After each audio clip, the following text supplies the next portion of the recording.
Esse é o Mundo em Revolução e nós vamos falar agora sobre a situação na Ucrânia. Hoje, dia 26 de outubro de 2024, são 9 horas da manhã aqui no Rio de Janeiro, 3 horas da tarde lá em Kiev, no momento que eu gravo esse vídeo, e tivemos um grande ataque com mísseis e drones contra a cidade de Kiev. Infelizmente, um prédio residencial foi atingido, temos vítimas, muito triste a situação. Mais um ataque covarde contra a cidade de Kiev. Também aqui em Dnipro e Zaporizhia também teve ataques contra alvos puramente civis, com mortes de pessoas. Realmente um absurdo isso. Na linha de frente, nenhuma grande novidade, com exceção de um ponto aqui em Velika Novossilka. Segundo algumas fontes, os russos estariam aqui em Shakhtarsk, essa cidade bem aqui. Ó. Isso é meio preocupante, porque, segundo estão dizendo, eles estariam planejando fazer um ataque aqui pela retaguarda das forças ucranianas aqui, né? Recentemente os russos tomaram Zoloia Niva, a gente falou sobre isso, e agora teriam conseguido avançar isso tudo aqui. Ainda é preliminar a gente saber se realmente conseguiram isso, tá? A situação ainda está instável aqui. Vamos torcer para isso não ser verdade no final das contas, ou então os ucranianos conseguirem reverter essa situação aqui. Isso pode complicar a situação aqui no fronte de Velika Novossilka. Do ponto de vista diplomático, continuam as preocupações com a economia na Rússia, né? Depois do último aumento da taxa de juros, a inflação continua muito alta na Rússia. Em alguns produtos tem chegado a 27% ao ano a inflação lá na Rússia, o que é extremamente preocupante, mas positivo por outro lado, né? Mostra que a situação lá tende a degradar muito rápido. Também a gente tem visto problema com grupos que começam a brigar e sem controle, né? O pessoal está chamando de anarquia na Rússia, em alguns pontos lá da Rússia. A gente já viu isso na Chechênia, com os grupos da Chechênia ali brigando, Kadyrov e coisa e tal. Agora em Chelyabinsk tem a mesma coisa, né? Quanto mais a situação econômica degringola na Rússia, maior é a chance desse tipo de problema chegar até Moscou, e aí sim a gente ter uma mudança significativa nessa história. E por falar em mudança significativa, está acontecendo hoje a eleição na Geórgia. Infelizmente, a gente já tem evidência de um monte de fraude, em um monte de eleições, em um monte de urnas lá na Geórgia. Realmente muito triste. Vamos ver o que vai ser o resultado final. O resultado final a gente só vai ter no vídeo de amanhã. Mas tudo indica que a Rússia está conseguindo corromper as eleições na Geórgia, infelizmente. Vamos falar sobre essas e outras notícias em detalhes. Essas notícias foram sugeridas por caminhoneiro marítimo cubano em fuga, açougueiro vegano e várias outras pessoas. Obrigado aí ao pessoal que sugeriu notícias lá no nosso site, no wrevolving.com. E obrigado a você que está assistindo o nosso vídeo. Se você gosta do nosso conteúdo, por favor, deixe o seu like e se inscreva aqui no canal, né? Eu vou falar mais tarde hoje no vídeo sobre Israel, sobre o ataque de Israel contra o Irã. Não deixem de ver o vídeo. Teve muita coisa atingida, tá? Muita novidade no ataque de Israel ao Irã. E lógico, isso não tem a ver diretamente com a Ucrânia, mas vocês sabem que a Rússia está fazendo parte do eixo do mal, né? Que é o Irã, a Rússia e a Coreia do Norte. Ou seja, esses ataques contra o Irã não deixa de enfraquecer também a Rússia. Uma das coisas que aconteceu, por exemplo, foi a destruição de um grande número de S-400 e S-300 russos, né? Que os russos tinham vendido para o Irã e já foram destruídos nesse ataque de Israel, para você ver como é que isso enfraquece ainda mais a posição russa nisso também. Mas eu vou fazer mais detalhes sobre isso no meu vídeo de Israel hoje um pouquinho mais tarde, né? Tivemos hoje mais um grande ataque com drones e mísseis contra a Ucrânia, né? De ontem para hoje. A gente tem a tradução aqui desse quadrinho aqui do exército ucraniano. Nessa noite foram um total de 98 ataques russos, né? Foram 3 mísseis Iskander ou mísseis KN-23 da Coreia do Norte, 2 Ra-59 e 2 foguetes de tipos desconhecidos lançados a partir da região de Belgorod. Esses foguetes, nenhum deles foi derrubado pela defesa antiaérea ucraniana. 91 drones do tipo Shahid foram lançados, a maior parte deles foi derrubado, mas como sempre acontece, acabam alguns atingindo o alvo, né? Então, muito triste essa situação. A gente teve particularmente em Kiev, uma noite muito violenta. Isso daqui é uma visão da noite, noite passada ali de ontem para hoje em Kiev.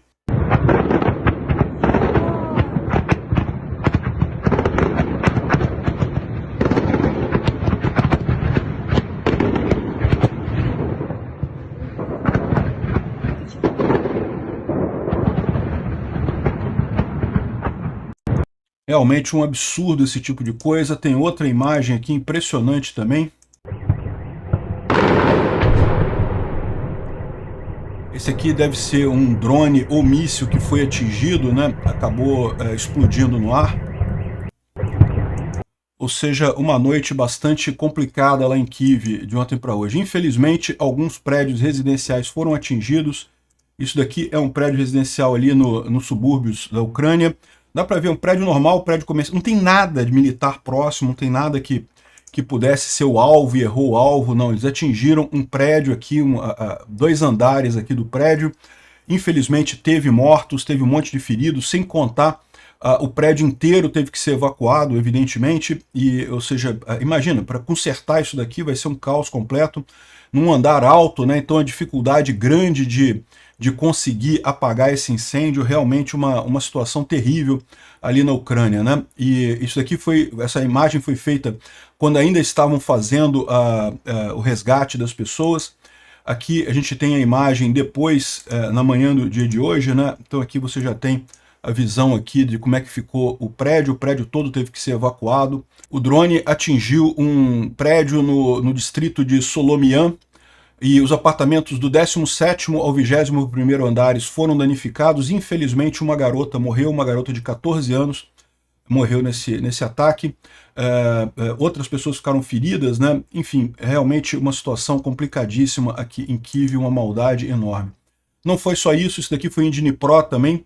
Teve crianças entre as vítimas, uma criança foi retirada viva dos escombros, mas perdeu um braço, e enfim, essa é a situação ali também, muito triste também em Dnipro, esse ataque russo aqui, né? Bom, falando sobre a linha de frente, continuam as ações ucranianas na linha de frente, aqui um hardware russo, aqui um blindado russo sendo destruído. Continuam muitas ações porque os russos continuam com a ofensiva deles e os ucranianos continuam contendo essas ofensivas, né? Mas uma situação preocupante surgiu. Via de regra, em toda a linha de frente não mudou nada, mas teve um ponto preocupante que é aqui, próximo de Velika Novosilka, essa cidadezinha aqui de Shakhtarsk.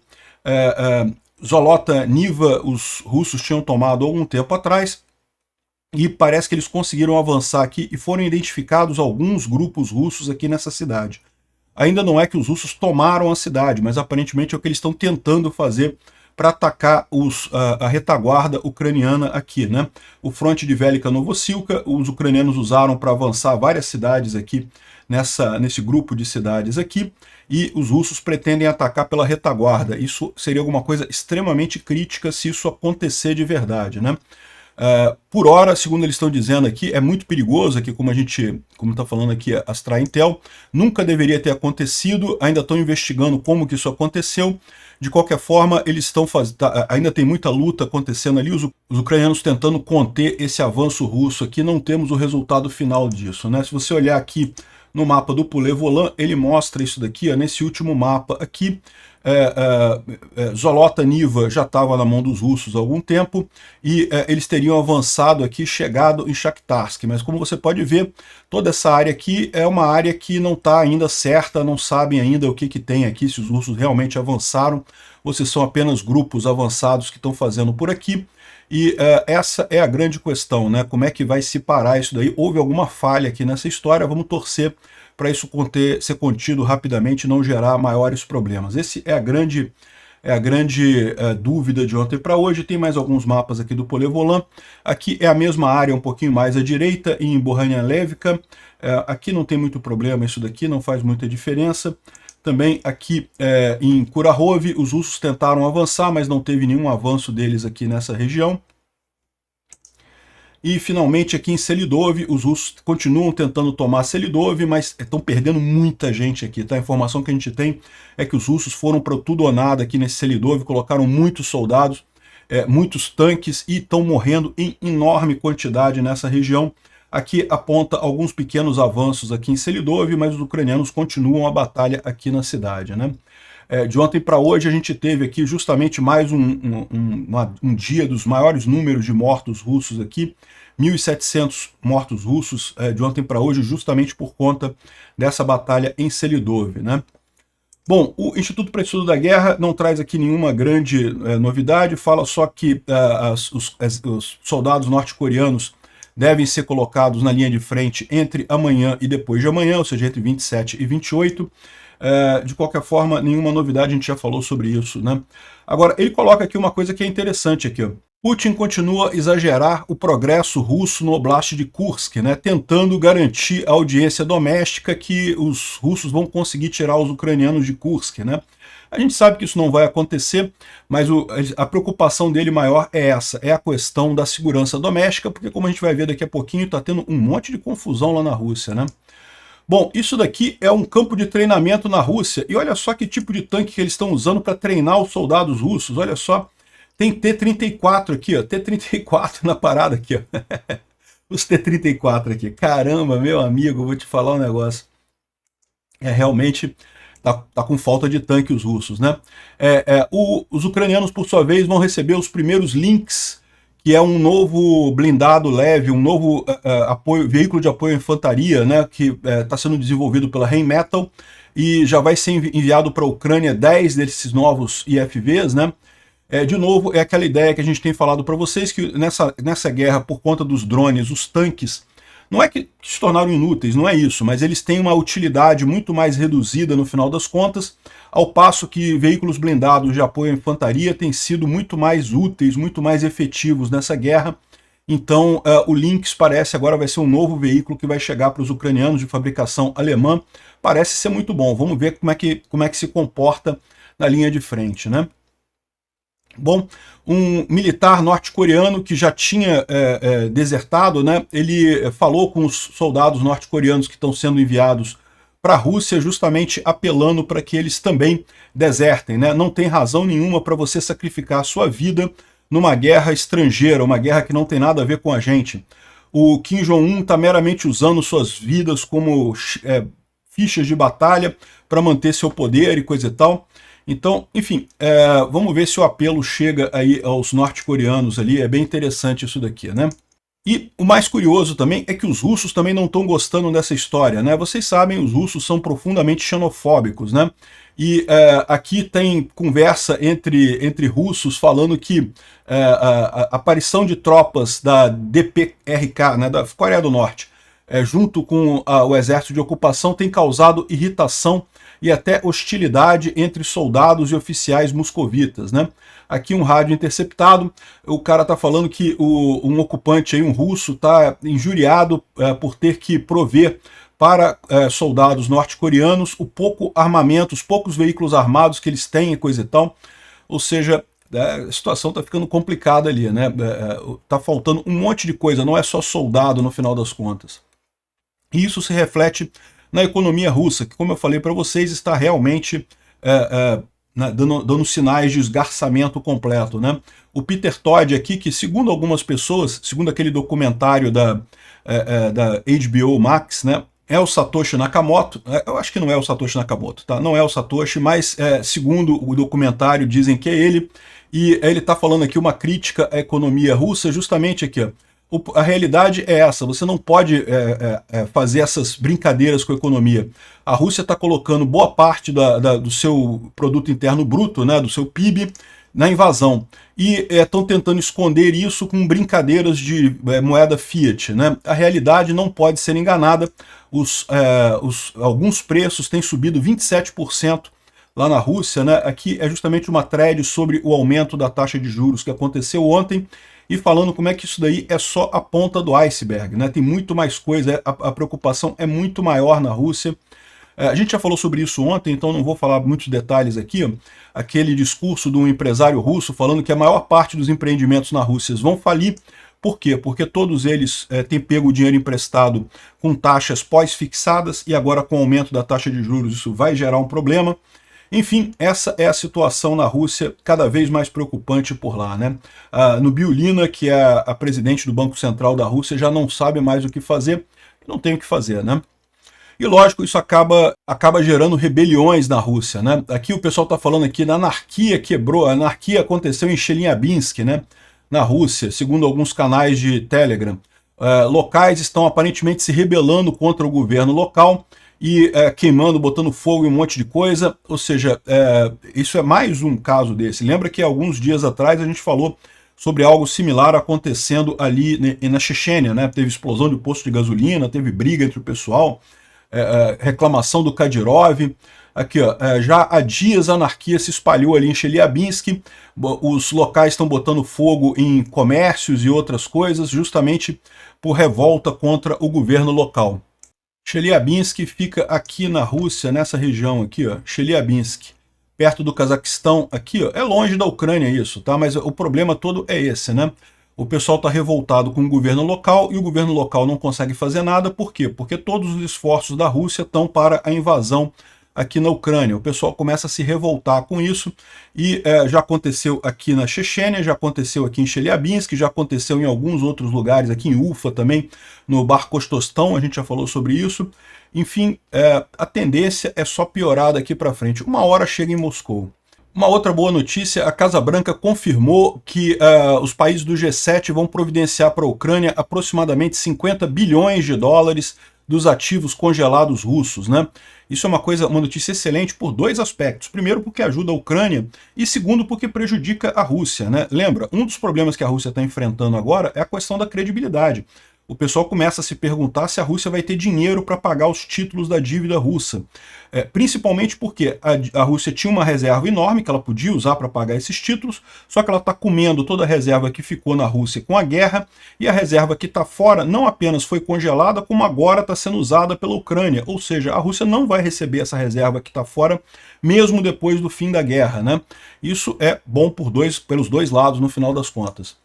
Bom, vamos falar sobre a eleição na Geórgia, né? Infelizmente as notícias não são boas, não, tá? A Geórgia está fazendo a eleição parlamentar hoje, é uma eleição muito importante, a imensa maioria do povo da Geórgia quer a integração com a União Europeia, mas justamente sabendo disso, o Putin tem feito uma série de ações para fraudar essas eleições, tal como tentou lá na Moldova, né? E ele consegue fazer ali? Consegue sim, consegue com muita facilidade, por quê? Porque a Geórgia é um país relativamente pobre, é lógico que a gente do Brasil fala isso até, mas em comparação com a região ali da Europa, é um país pobre, né? E com isso o Putin consegue comprar muita gente lá. Além disso, a proximidade faz com que existam pessoas dentro da Geórgia que legitimamente apoiam a Rússia, né? Então o Putin usa esse poder sobre esse pessoal para justamente fraudar a eleição e tentar manter a Geórgia sob a guarda-chuva da Rússia. Muito triste o que está acontecendo, um monte de confusão aqui, isso aqui são brigas que estão acontecendo em locais de votação, justamente porque o pessoal a favor da Rússia quer brigar com o pessoal contra a Rússia. Aqui, ó, mais fraude eleitoral. O pessoal que é do partido Sonho Georgiano, que é apoiado pelo Kremlin, estão recebendo 2 votos. Ou seja, vota em papel, o cara bota 2 votos junto, o cara consegue ir lá e votar 2 vezes o pessoal que vota a favor da Rússia, né? É o que eu falo, aqui no Brasil tem uma turma que acha que voto em papel é melhor por conta de segurança e não sei o que lá. Eu não sei onde é que esse pessoal estava dormindo nos últimos 20 anos, porque voto em papel é muito mais fácil de ser fraudado. Tem inúmeras maneiras de fraudar voto em papel, é muito mais difícil do que fraudar a urna eletrônica, né? Mas enfim, parece que as pessoas não querem prestar atenção no que eu estou falando. É só estuda história, vê a história do Brasil, a quantidade de fraude que teve no Brasil na época do voto impresso. Enfim, aqui a Geórgia está fazendo aqui as eleições, né? Essa eleição ela é muito importante porque no final das contas, vai definir o parlamento. O parlamento hoje é pró-Rússia, embora a presidente seja pró-Europa. O parlamento é pró-Rússia e, entre outras coisas, aprovou aquela lei que praticamente proíbe a Geórgia de entrar na União Europeia, né? Os georgianos precisam reganhar novamente o parlamento para derrubar essa lei e voltar a negociar com a Europa. Vão conseguir? Não dá para saber. Claramente o povo está a favor disso, mas tem o pessoal que está realmente fazendo muita fraude, né? Olha a fraude aqui, ó. Olha esse voto em papel aqui que está marcado o Partido 41, que é o partido que apoia a Rússia, né? Eles botaram um pontinho no voto. Um pontinho só. A pessoa nem percebe, tem um pontinho ali, né? Só que na hora de contar o voto, se você marcar em cima aqui, não tem problema. Você votou a favor da Rússia, seu voto vai contar. Se você marcar qualquer outro voto, eles vão anular dizendo que já tá com dupla marcação aqui, entendeu a parada? Aí eles conseguem anular o voto do pessoal aqui lá na Geórgia que não votar a favor da Rússia, né? Ou seja, como é um pontinho pequenininho, muita gente vai olhar isso aqui, nem vai prestar atenção, vai votar, vai colocar na urna e o voto vai ser anulado. Isso daqui foi uma pessoa que viu isso e falou, não, peraí, me dá um outro voto, esse aqui já está marcado, não pode, né? Entenda o problema disso daí, né? Um monte de coisa. Aqui, ó, mais briga em estações de votação lá em Tbilisi, realmente uma confusão muito grande, vamos torcer para a coisa dar certo no final, mas infelizmente, aqui, ó, isso aqui, ó, o cara enfiando um monte de voto dentro da urna ali, isso aqui, não são eleitores não, tá? O cara que está ali do partido pró-Rússia enfiando o voto na urna de qualquer jeito. E agora, como é que você faz? Você tem a alternativa de anular toda a urna, né? Só que tipicamente eles fazem isso justamente em urnas que tem muitos votos pró-Europa. E aí, se você anular toda a urna, aí acabou tudo. E como é que você diferencia agora o voto legítimo do voto ilegítimo? É um problema isso daqui, né? E o pessoal está atacando observadores eleitorais, né? O pessoal que fica ali para garantir que a eleição está sendo feita de forma correta, né? Aí o pessoal está batendo neles para evitar que eles façam qualquer denúncia, qualquer coisa, né? Como diz aqui o Timofey Milovanov, foi exatamente assim que era na Ucrânia antes da Revolução da Praça Maidan. Ou seja, talvez a única saída que tenha para a Geórgia é alguma coisa nesses termos. Dificilmente, por via eleitoral, eles vão conseguir sair disso. Enfim, muita briga, muita discussão na Geórgia. Vamos ver qual vai ser o resultado dessa reeleição. Eu não sei se o resultado saiu hoje ainda, se sai amanhã. A gente vai falando sobre isso, mas infelizmente eu tenho que falar para vocês que as perspectivas não são boas.